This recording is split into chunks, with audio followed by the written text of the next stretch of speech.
Nacín, crieime e estudiei en Vigo, e logo andiven por media España dun lado a outro, pero terminei voltando, porque como aquí, en ningún sitio, e xa levo 15 anos vivindo no Barbanza. Son enxeñeiro de minas por vocación e pai de 2 adolescentes aos que lle quero deixar un mundo millor, unha Galicia millor. En parte, por iso, comecei a traballar en Recursos de Galicia, porque penso que debemos facer unha Galicia máis verde, máis sostible, máis autónoma, máis moderna e máis dona do seu futuro.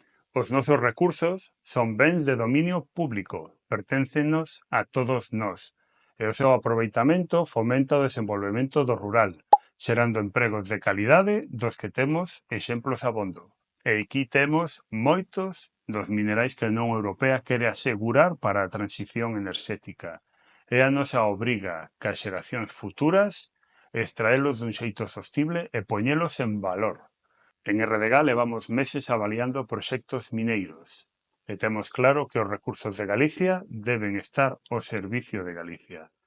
E aí estaremos, pero queremos acertar no como. Dende RDG apostamos por facer as cousas dun xeito diferente na procura de resultados diferentes.